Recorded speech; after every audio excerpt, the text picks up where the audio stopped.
கப்பக்கிழங்கு அப்படின்னு கேரளாவில் உயிருக்கு உயிராக நேசிக்கப்படும் நம்ம ஊர் மரவள்ளி கிழங்கின் மருத்துவ மகத்துவத்தை நிறைய பேர் இன்னும் தெரிஞ்சிக்கவே இல்லை.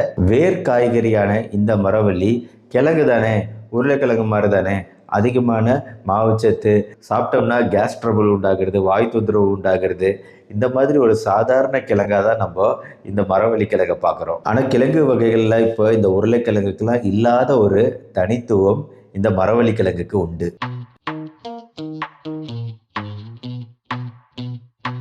இப்போ சர்க்கரை நோய் உள்ளவங்களுக்குமே ஒரு நல்ல ஒரு கிழங்கு தான், ஆனால் குறைவாக எடுத்துக்கணும்.